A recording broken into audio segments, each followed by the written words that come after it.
I want to know if the Leafs were that good or the Kings were that bad. I want to know how this is all Tanner Pearson's fault. Hi! Victory puppy! Land the parade! I have no idea what I'm doing. God to the riches only! This team is ruining my life!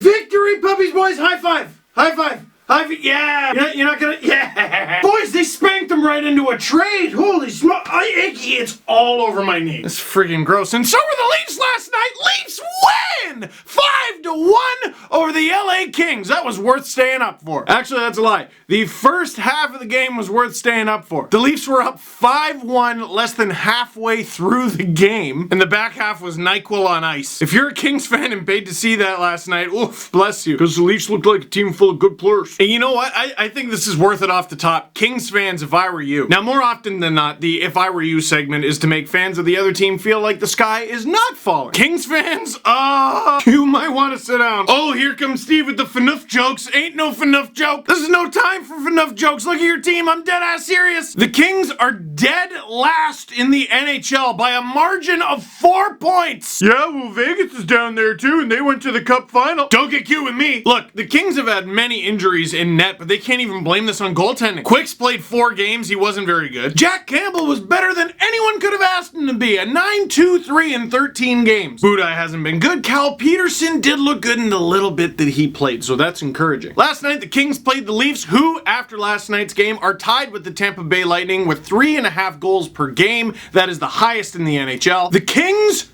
2. Exactly 2. The Ducks are second worst. What is it with California? The Ducks are second worst with 2.21. Still almost a quarter of a goal better. And forget making fun of FNUF, they got Randy Carlyle as a coach. So after another big loss, they trade with another team who had a big loss last night, and they get Carl Hagelin from the Pittsburgh Penguins. He's got a reputation as a fast guy. He scored a little bit in the past, and for the Kings, he's going to make $3.75 million against the cap just this year. And to get him, they give up Tanner Pearson, a 26-year-old off to a bad start. Yeah, it's not exactly the kind of guy you trade, making the exact same cap hit for the next 2 years after this one. So here's what I think happened there. It was two-pronged. One, they just made a desperation move that you're never going to win that. And two, they're preparing to lose. You know why you get a guy on an expiring contract? Either you're contending or you're losing and preparing to trade that guy for futures to an actual contender. Now, it's only halfway through November, but which do you think the Kings are? And to make matters worse, they're like $250,000 from the cap. Over $72 million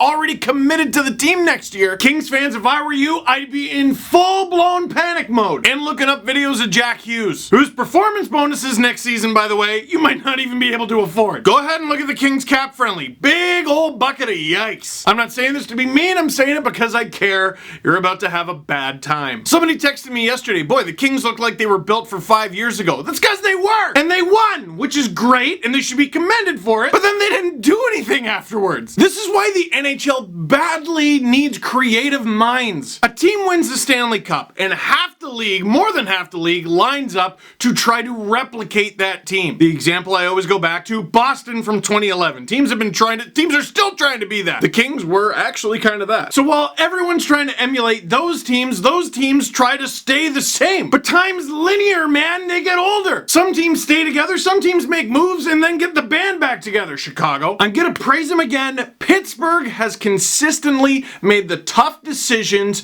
to succeed. And the Penguins are about to benefit. And one last thing, just looking at the box score, Tanner Pearson played the third least out of any LA Kings forward, under 11 minutes. I wonder if the Kings knew. Now, after all that, let's go back to speaking to Leafs fans.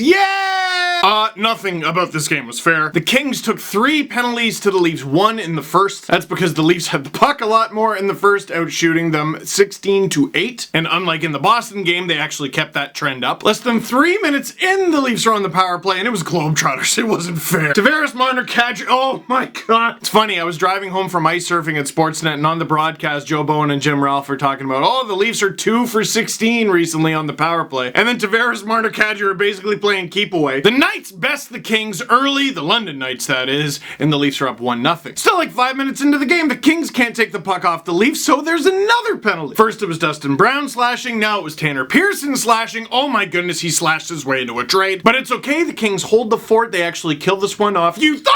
Morgan Riley puts it on. John Tavares tips it in, and it's a 2-0 Leafs lead already. Yo, what? No. Okay, I was gonna say later in the frame, like Freddie should have had a shutout. He was robbed. If it weren't for Igor Ozhiganov being like, I have no idea what I'm doing. An absolute grenade. The only logical explanation for that pass was someone, maybe even on the Kings, called for the pass. Could have been Kapanen. Phaneuf puts it on, and Adrian Kempe tips it in to bring the Kings within 1. Here's what I was recoiling in horror at. Phaneuf got an assist on the goal. His first point of the season! Now there's a couple schools of thought there. You can say to yourself, of course Dion Phaneuf got his first point against the Leafs. Or the other is, yo, he only has 1 point in 17 games? Even with salary retained, Phaneuf's cap hit for the Kings is 5.25 this year, next year, and the year after. Maron, is that bad? I also saw there, Phaneuf is coming up on NHL game 1000. I would not have put Dion Phaneuf just a few games behind Ron Hainsey. Look, Phaneuf's career, you can say what you want, but it's hard to get to 1,000 games. But with that cap hit and that term, they need more out of that player. And you're not trading that again, are ya? You gotta find a way to salvage him. Oof. Somehow, after that dominant first frame, the Leafs head to the second period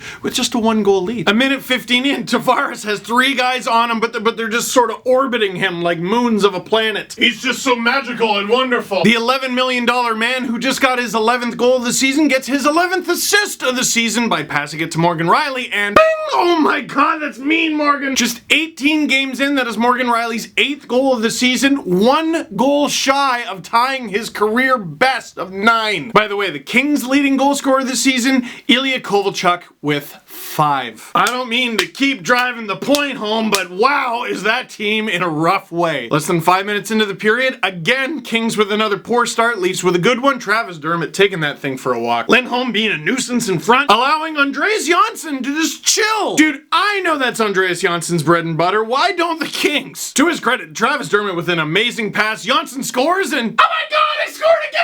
Goals are Andreas Johnson's oxygen, and Buddy's finally breathing again. Look out. That's it for Peter Budaj. In comes Cal Peterson, and the Kings need to find a way to double their average goal total in order to tie this. Less than 3 minutes later, Leafs power play, they do not. Mitch does the Mitch thing. Marleau touches it, now steals it for his 2nd of the game. There's another power play goal, their 3rd of the night, and dude, that's it. It's to Cal Peterson's credit, it didn't get worse. And what might be more incredible is looking at the ice time, Babcock was merciful. Gauthier played 9 minutes 45 seconds, which is a lot for him, but other than him, everyone else played at least 13 minutes, thanks in large part to the 2nd power play unit getting so much time, and the penalty kill getting so little. Tavares played 19:50, and he should. He's the #1 center, but no one else even played 19. On defense, Ozhiganov playing barely under 16 minutes. Ron Hainsey playing just over 17 and leading all Leaf defenders in ice time with just over 20 minutes. Travis Dermott. Minute 34 on the penalty kill, just 44 seconds on the power play, meaning almost all of that was at even strength. And you can't predict these things, but you know Garrett Sparks is sitting on the bench like, and I got Boston. You know what? This to me is a good example though. Alright, Freddie's been hot. He's one of the hottest goalies in the league. He's been doing so well. And hindsight is 2020, but could you not look at the schedule and go, alright, Garrett's gonna get New Jersey, Freddie's gotta get Boston, and you know what? Just so we can get him in some games, we're going to start Garrett against one of the worst teams in the league right now, one of the lowest scoring teams in the league right now, in the LA Kings.